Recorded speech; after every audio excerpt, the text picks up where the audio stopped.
tú eres muy malo, roto el pato de vestuario. La interpretación siempre negativa,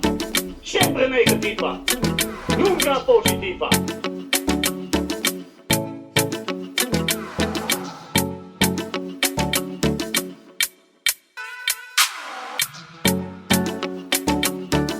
Welcome to Siempre Positivo. Wins for Barcelona, Real Madrid and Atletico Madrid this weekend means it's as you were at the top of La Liga. All three teams still separated by just 1 point, but Barcelona leading the way after a hard-fought 2-0 win away at Las Palmas. The goals coming from substitutes Dani Olmo and Ferran Torres. I'm Sam Marsden, joined by Rik Sharma and Tony Juan Marti. Rik, ¿qué tal? I'm upset, Sam. I can't believe you haven't started the pod praising Barca as the newfound champions of Spain, according to Tony's prediction that whoever was top of the league after this weekend would win the league, and that's Barca. Was it definitely this weekend? Yeah. But it's so close to call. Well, I mean, it seemed ridiculous to me at the time, but, you know, champions. Tony, you sticking by it? ¿Qué tal? Welcome, by the way. Hope you're doing well. Good to see you. Old chap. ¿Qué tal? Good morning. Yes, it's a long way to go, but checking the calendar, checking the vibes, I would say even bigger the chance of Barca to win La Liga, because the calendar for Madrid having to play with Atletico, it's going to be a big battle. So extra reasons to think that right now Barca will win La Liga. I changed completely my opinion, and right now I think they are, even if they have the same points that Real Madrid, now I see it much easier for Barca. Really easy for Barca. I don't know about easy, but yeah, when we did, I remember when Tony made this statement, I think it was on one of the Q&As, wasn't it? It was about who would win Barca. I think I said Barca. I can't remember what Rik said, and Tony said we'll see after this weekend. I was sitting on the fence. I was so close to call, but actually I agree with what Tony's saying now, because, I mean, partly because of the Champions League draw. Look at Atletico's calendar; it's absolutely horrific. The next sort of 8 weeks like a couple of months for Atletico. Yeah, with Atletico playing Barca twice in the Copa del Rey, plus in the league, and Real Madrid twice in the Champions League, it's going to be hard to imagine them winning all their games in between and around those games in the league as well, because they've got difficult games as well. They've got Athletic Club, they've got Getafe away, games which are among the more difficult games in La Liga at the moment. I thought you were going to say something else, Rik. I thought you were going to start with the day's other big talking point. I wonder if Tony knows what it is, what today is. The 24th of February. No, what is it? Zum Geburtstag, viel Glück. It's the birthday of Hansi Flick, 60 years old today. True. I wouldn't mention his birthday normally, but 60, it's a big one. You have to celebrate 60. Yeah, he didn't like it when someone brought it up a couple of weeks ago. I mean, he didn't hate it, but he was like, come on, I'm not 60 yet, he was saying. And it's... Don't ask me until I'm 60. Does he look good for 60? Yeah, looks great for 60. Looks great. In quite good shape, isn't he? In good nick. And he's engineering a very good season for Barca. I was speaking to someone this weekend about just Flick in general, just someone I know, not anyone to do with Barca or football specifically, just about how well he's doing, probably exceeding expectations at this point of the season. It could all crumble, it could go even better, so we'll see. But as things stands, after that 2-0 win over Las Palmas, Barca are still top of the league, but Hansi wasn't impressed with the win at Las Palmas. It took second half goals from substitutes to win the game. Dani Olmo coming on at the break and scoring the goal after a really good piece of footwork after exchanging passes with Lamine Yamal, and Ferran Torres finishing the game in stoppage time. Both goals, pleasingly, I find it pleasing anyway, going in off the underside of the bar. But like I said, it wasn't straightforward for Barca, and Flick said they can improve a lot. He made a few changes. Koundé returned to the side after his punctuality problem in the previous game. Eric Garcia came in, Marc Casado came in, Fermin Lopez came in. Fermin Lopez was hooked at halftime for Dani Olmo. Rik, what did you make of the performance? I guess Flick pretty much got it nailed on, didn't he? Yeah, I agree with Flick. I was kind of worried by it. He said, Flick, that he didn't expect this game to have been a dip in performance. And I agree with him, because I thought Barca has solved that. They seemed, at least to me, to have solved that sort of dip they had before Christmas, partly, which was mental going into games like this, thinking about other stuff, or thinking they were they were already had written their name on the trophy, at least it seemed at that time, when they thrashed Madrid, thrashed Bayern, and were flying. So yeah, disappointed they played so much within themselves against Las Palmas, at least in the first half. Second half was better. Although I predict this is a sort of game where people are down on Barca, but Toni comes onto the pod and he's up on Barca and it's like, this is a perfect competitive performance. How many chances did they concede? Almost none to Las Palmas. Just that. Well, it's not even a chance that they conceded, but just that penalty call, which obviously we'll come on to because it was so bizarre. But it is also like, you can put a positive spin on it. Like, if you look at some of the results Barca have ground out in the last few weeks, in between, a busy run of fixtures, it's perhaps results they weren't grinding out. Well, they certainly weren't grinding out in that difficult period in November and December. The 1-0 wins against Rayo Vallecano, against Alaves, and now this one away at Las Palmas, a team they lost to at home when they didn't play so well this time. Obviously, Las Palmas in a very different situation at the moment. They're on a winless run, but they played quite well as well. Yeah, I would also add another positive, that Flick wasn't making excuses. I know he doesn't like to make excuses in general, but I mean for his team in this instance, rather than why Barca lost or won a game. But like, he knew and he said that the team was playing worse than 10% below their best level. At first he said 5 to 10%, and then he said, or maybe more.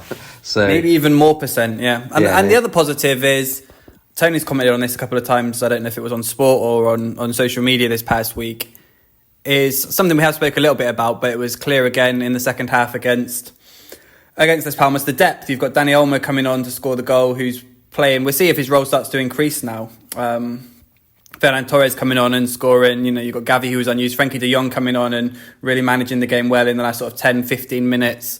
There is a depth that's been enabled by Barca's, I don't know, Tony might tell us more, whether it's the fitness work, but the fact that they've now got no players injured with muscle injuries, I think it was Tony said. Christensen's now back in full training. He's not been in the squad yet. So the only players out are long-term absentees, Marc-André ter Stegen and Marc Bernal. And I guess that's another big positive, especially with such a big run of fixtures to come now, Tony.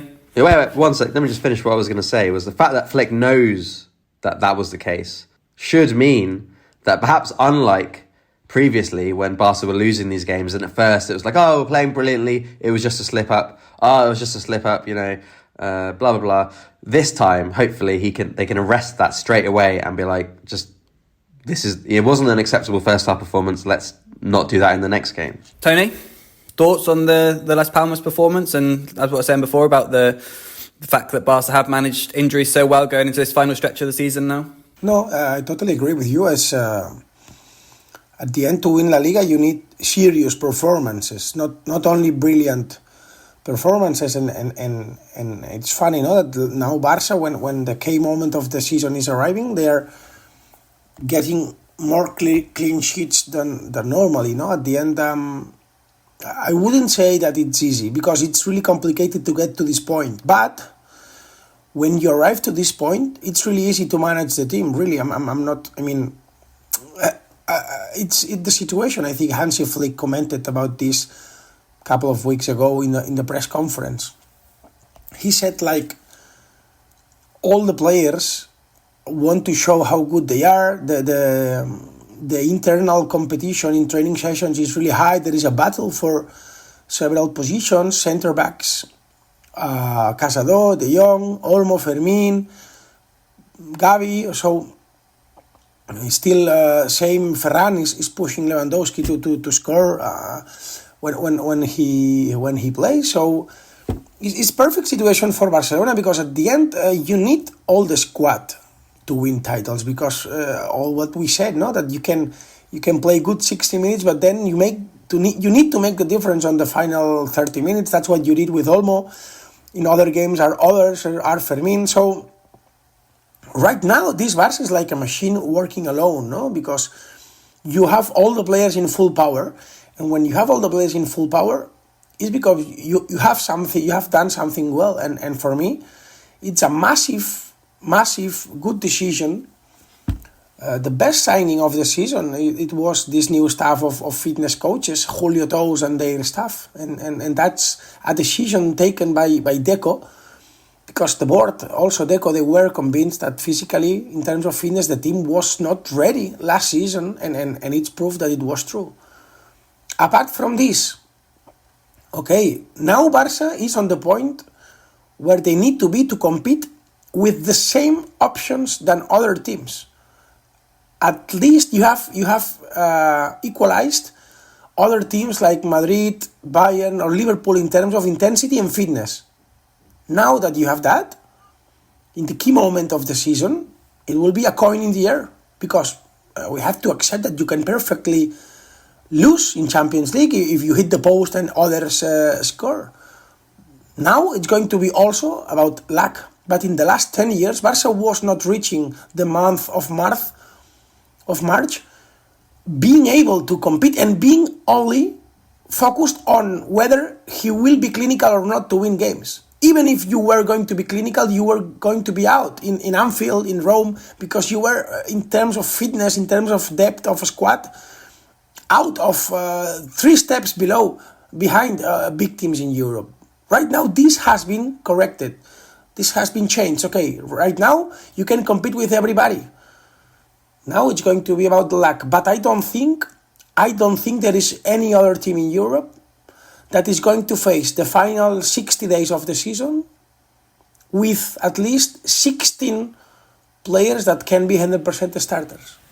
Yeah, another point you made at the start there is another positive as well, is the 4 clean sheets in 5 games now, which has led Rik to swoop and sign Tech Chesney in your fantasy league. He's trolling you. Wojtek, no, good signing. I even didn't see that he was on the market until I saw the notification, the pop-up that he signed him. So maybe I didn't check it or whatever, I don't know. But yeah, good signing. Well, at the end, all those have been criticizing Tech. I'm happy. As I said on the last pod, Rik was not here. They are welcome to leave the cave and to get on our bus. We are like the church of God. We welcome everybody, no matter what they said before. Everybody is welcome in the perfect, romantic and purple world of Wojtek. And Rik, you're on the bus. Yeah, why not? I never was off the bus. I just didn't know whether to buy a ticket or not. Basically, is the thing. I wanted to wait and see how things were going. Now you've bought the bus. Now I own the bus. Yeah. Well, look, let's see. So far, Szczesny's been improving. He's been getting better. This game wasn't really. He got another clean sheet, which is good for the stats. Didn't have to do too much in this one, but solid. Looks really solid now. Stopped making the mistakes he was making at the start. Let's see how it goes. It basically will come down to the big games, in which that was at least the argument at first from Toni, that why Szczesny should be playing was because if he gets fit, that by the time the big games come around, he's better. He's going to be better. He's going to get you more than Iñaki Peña would in these games. And those games are coming. Champions League, last 16 quarterfinals on the way. Copa del Rey semi-final this week against Atletico. This is it's Tech time. Yeah, it's Tech time. That Atletico game, the first big one. Another player who's getting a lot of minutes at the moment is Eric Garcia. He was actually involved in one of the weirder VAR incidents. I don't think we need to comment on it too much unless I'm being completely stupid, but there's an offside, there's then a shot which hits Eric's hand as he goes to ground. It's irrelevant if it's a penalty because there's an offside. What I don't understand is why I've got reading referee experts on Marca, and even the Las Palmas coach, Diego Martinez, saying it's an interpretation. It's not is there anything to interpret about it? It's a pass from Sandro, which comes off the back of an offside player and is then a shot. So it's just a clear offside. The weird thing is they then go to the VAR to check it. They show the handball first and the offside second. And then I don't think they've commented on this officially. I think this is just unofficially what people are saying, is that they had to go to the screen to show that they were doing something or other. But it was handled weirdly on the thing. And is there an interpretation aspect to it? Because if there isn't, I just find it just doesn't help when then Diego Martinez suggests it's like an interpretation thing. Just come out and say it was a clear offside. Which on that note, finally, you got a good comment from Diego Simeone this weekend. I guess it's easy when you win 3-0. Saying that Valencia should have had a penalty for handball in his game. Flick speaks about, I can't remember if we've spoken about Flick's rant about referees.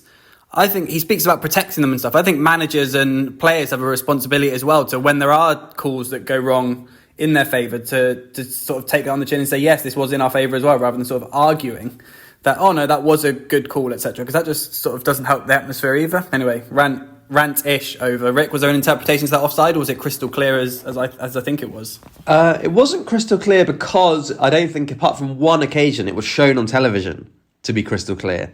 That's the problem for me. The problem is that if you once they did show what happened, it was clear, it was obvious that it was offside. And the problem was, for both the referee and also everyone watching at home and talking on the internet and so on, is that they hardly showed the clear version of events.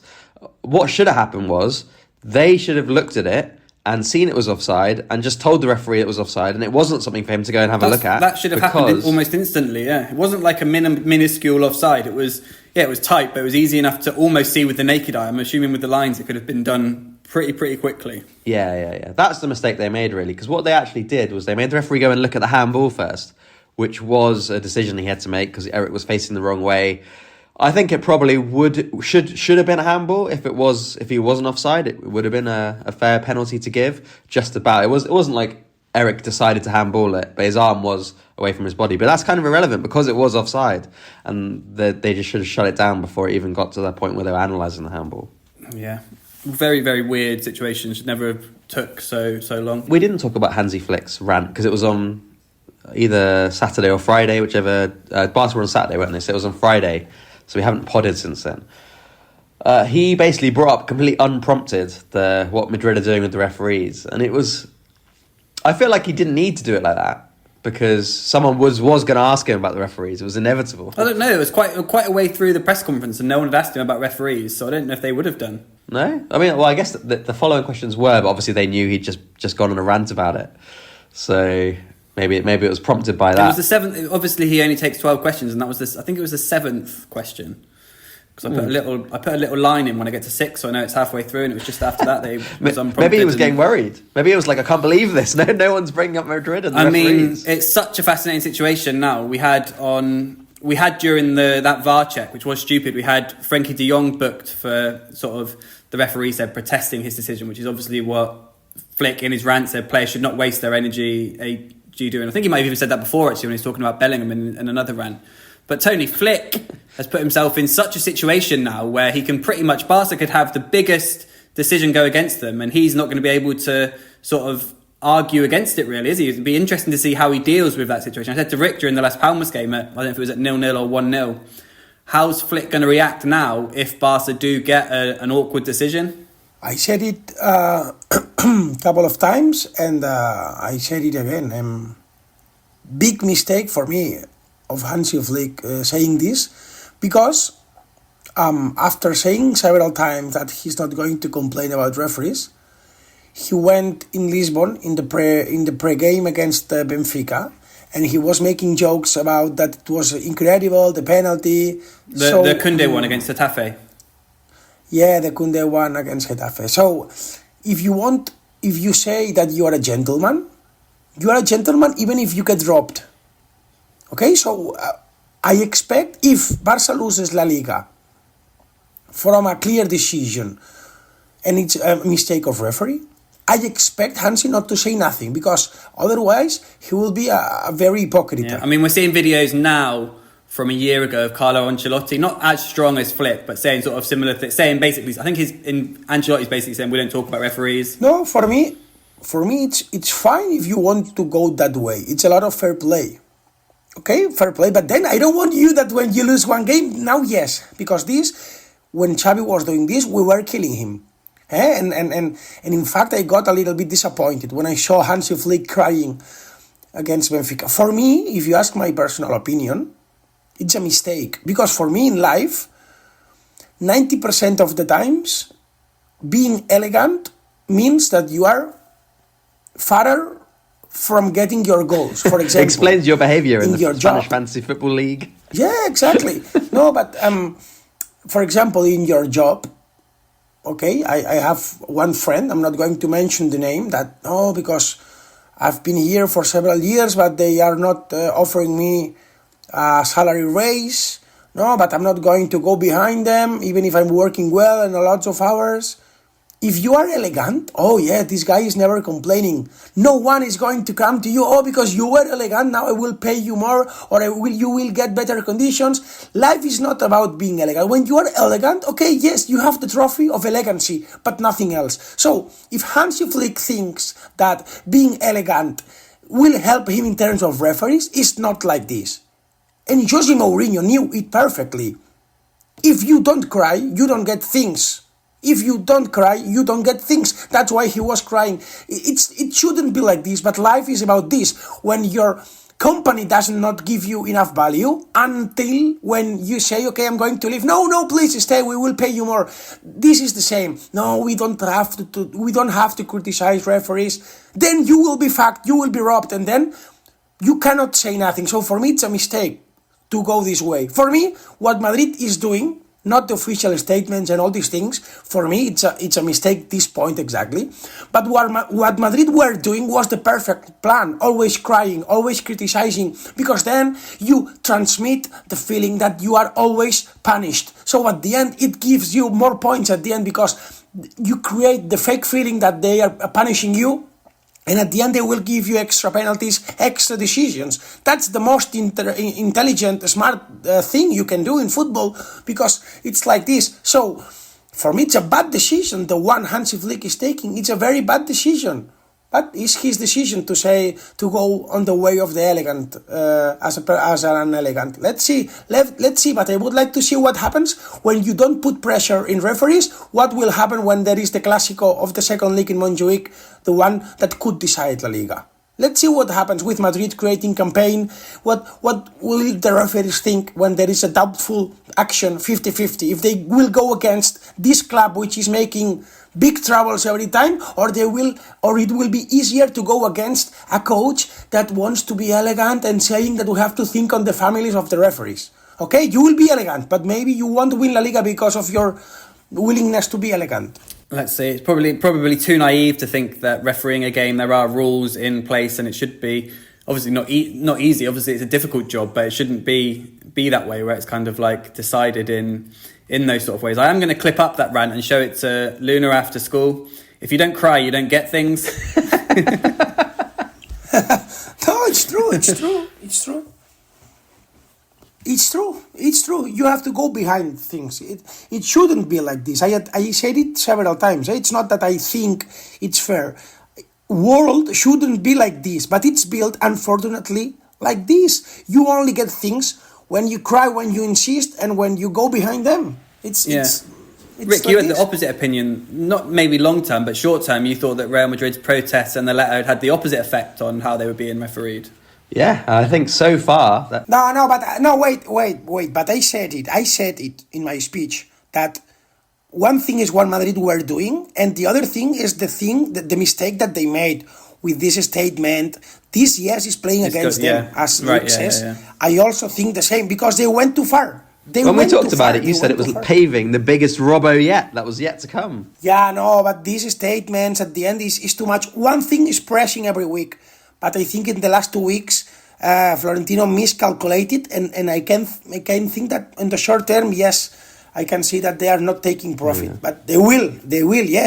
No, don't worry, they will. I said it after they drew with Atletico, and since then, Bellingham was sent off for telling the referee a rude phrase. And the funny thing with that is, again, I think that there is a little bit of that which does come down to the letter, because I think in most games, you probably just get booked there, and then you don't complain, the referee doesn't complain, and it just carries on, and there's no big deal about it. We saw Wayne Rooney do it a million times to refs, saying that obviously we're in Spain, not England now, but there's an Atletico player that same weekend said in Spanish a phrase just as vulgar to the referee and got a yellow card, and that's normally what would happen in that situation. So yeah. Yeah, we just spoke about Bellingham last week. Don't need to get into it again. He obviously had history with that referee, and he's got history with saying a lot of things recently as well. So I think that weighed against him in that scenario. A rude phrase, is that the AFP jargon for FU and F off? Is it? We're not allowed to write it out in full. So I've been saying either dissent or the referee said he was insulted by Bellingham rather than specifically saying the words. I can write it out just with stars. The only awkward thing is obviously I don't know, because obviously it doesn't change a difference because it's not a swear word. It's just whether you say the off or the U. Right, let's steer this back to Barca's win at Les Palmas. Let's launch into Rik's ratings and see how the players got on. Yeah, let's see. Well, I found it quite hard to rate the players in this one, but let's see. Chesney 6.5. I think he made one save in the first half and then didn't have a great deal to do, but didn't look at all worried, and it seems like he's now hit his stride. Koundé 6.5, Eric 6.5, Pau Kubasi 7. I thought he was the best of the defence. Balde 6 was getting a lot of the ball and a lot of crosses, but none of them were accurate. Casado 6, Fermin 5.5, taken off a bit early, was a little bit reluctant to shoot when he had the chance, which is a bit rare from him. Lamine 7.5. I thought he was bad in the first half, but second half, after someone stood on his foot, he burst into life. He set up Dani Olmo's goal with a nice dribble, had a couple of other brilliant dribbles, and it took him being enraged to get his head into this game. Lewandowski 5, Rafinha 6, and probably Barca's best player off the bench, mainly for the goal. Dani Olmo 8 out of 10, lovely move and finish for the goal. Yeah, let's see if Dani Olmo can stay fit now. Reports that he's had a little bit of the Pedri treatment in terms of some sort of like deeper analysis onto his genetics and whatnot to see if they can keep him fit in this final stretch of the season. Let's see if Barca can manage that. Also, Eric Garcia, an interesting one. I guess he seems to, Tony, be ahead of Ronald Araujo at the moment. I guess it's difficult because Araujo did injure his ankle in that game at Sevilla. He's been on the bench the last 2 games, so perhaps it wasn't that serious, but perhaps that was a reason why he's not played these last 2 games. But it seems that Eric's playing more than Araujo. I guess the flip side is I think Flick's happy to play him in these games, but I think we spoke about it before. When you come to perhaps a more physical or tougher game, perhaps that's when Araujo will get his minutes. But at the moment, he's finding it hard to get into the team, isn't he? Sí. No. I would say that it's right now the only critical point or the only embarrassing situation because for sure it's obvious that I wouldn't say that Eric is ahead of him even if he played against Las Palmas. I would say opposite, especially because Flick appreciates Eric and knows these kind of games are the only ones he can be starter. No, for me it's the opposite. He's not ahead of Ronald Araujo, but it's true that when you play against teams of the second half of the standing, it's better. No, the way he works with the ball is better than the way Ronald plays in the build up. So, but at the end, it's true that the real problem of Araujo is not Eric, is Íñigo, because right now, let's see what happens against Atletico in Copa del Rey, but it's 2 games in a row with no minutes for Ronald Araujo, who is already fit. I don't know if this can change things. After our renewal, then maybe we have to talk about this situation. So it's so strange, not because he wanted to leave, finally he stays, but there is a release clause of 65 million euros. On summer, it's obvious that Íñigo will stay 1 more season. Let's see, because yes, what happens from now on until the end of the season could change the situation of Araujo, and especially could change the point of view of Barca, because if you can get 65 million of euros when you need fair play, we could leave a situation in which Barca tells Ronald Araujo that they don't want to sell him, but in a way that you can understand as a player that maybe they are offering you to leave. So let's see that difficult and key moments for Araujo in the season. Yes. If I had to bet right now, I bet he leaves in the summer. I would also join this point probably right now. For me, it's still open, but I mean, I wouldn't say he will leave. But if you put me a gun on my head and I have to choose, maybe I am also on this bus. Yeah, same. Let's just rewind to before the Las Palmas game, because we've not spoken about the Champions League draw. Tony referenced the Madrid derby. Barca drawn against Benfica, the team they beat 5-4 last month in Lisbon in the group phase in that instant classic. It's quite a favourable draw for Barca. I know you're not allowed to say that. Certainly people connected with the teams aren't allowed to say it, and they have to say everyone is difficult at this stage of the Champions League. And while that is true, obviously there are no easy games in the last 16 quarterfinal, semi-final. There are easier games. And I think Barca will be thinking that they have drawn the easier path to the final. If they can beat Benfica, they play either Borussia Dortmund or Lille. If they can beat Benfica and Borussia Dortmund or Lille, They will play Bayern, Bayer Leverkusen, Inter or Feyenoord in the semi-final, which means they avoid Liverpool, who meet PSG, who Barca could have drawn. They will avoid Madrid and Atletico, who are on the other side of the draw, and they will avoid Arsenal as well, who I guess are one of the other potential threats, even though they're struggling for forwards at the moment. Rik, I mean, apart from Barca having the second legs away from home in the quarterfinal and the semi-final, if they make it to those rounds, obviously they were guaranteed home advantage in the last 16 in the second leg because they'd finished so high in the league phase. The draw couldn't have gone much better for Barca, could it? No, it's a fantastic draw. Absolutely fantastic for Barca. And I mean, I think it'll probably be Inter in the semi-final. That'll be tough. But I've done a pathway, and obviously loads of things that I've done in the pathway will not happen. But I've got a feeling for a Barca Leverkusen semi-final. Oh yeah, I guess there's a chance that you think Leverkusen will knock out Vinny Company.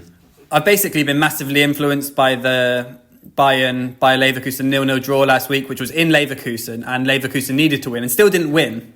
Bayern obviously got the draw that they needed and kept the gap in the Bundesliga, but Leverkusen was so much better than Bayern. And I also saw Bayern against Celtic and they were really disappointing, so I've just got a feeling for Xabi Alonso to get one over on Vincent Kompany, and then Leverkusen Inter in the quarterfinal. Yeah. Well, it could be Leverkusen, but I think Inter, and I think that it will be tough. That's one of those games it'll be decided by the genius of Lamine Yamal if it comes down to that. But let's cross that bridge when we come to it. Yeah, I mean, Benfica will be difficult. They beat Monaco, who also beat Barca in the league phase in the playoff round. All these new phrases: league phase, playoff round, etc., etc. It's straightforward from now on with the last 16. But with the second leg at home, you would back Barca to beat Benfica, Dortmund, Lille, likewise. Tony, is it inevitable? Are we finally going to get a Clásico Champions League final? Hombre, it's still a long way to go, but it's obvious that it could be an option for me. Much easier for Barca than for Real Madrid, no? But well, I saw a tweet about this, and I think Barca would rather play Benfica than Atletico, especially with the Copa del Rey over 2 legs in the Champions League. But Benfica beat Atletico. It was like a Madrid account moaning about Barca getting the easy draw, and then they posted the two opponents, and Benfica had beaten Atletico 4-0 in the Champions League phase this season. Yeah, bueno, okay, but I still think Barca has to go 100% in semi-finals. No way they can. I mean, it's a big fail if you don't reach semi-final. Then everything can happen against Inter or Bayern. Or Leverkusen or Feyenoord.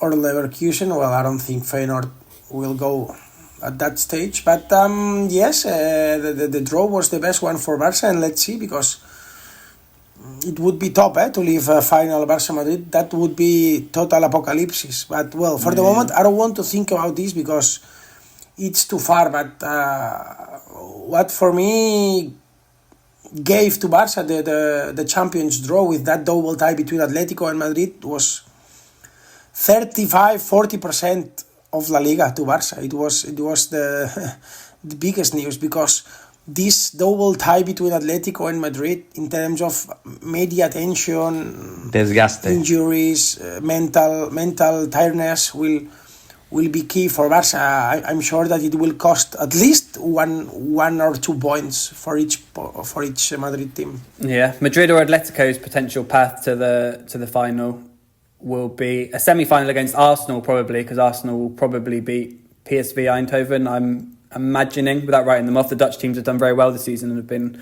quite strong in the Champions League, but you'd fancy Arsenal over 2 legs against PSV, and then a semi-final against probably Liverpool, unless PSG beat Liverpool. I mean, weird things can happen in domestic Champions League games. So if Liverpool beat PSG and play Aston Villa, they only drew 2-2 with Aston Villa recently, but I feel like weird things happen. I feel like you back Liverpool against sort of other teams from other countries, but I still think they would beat Aston Villa, but I'm just saying weird things can happen. Aston Villa have got Club Brugge in that other last 16 tie.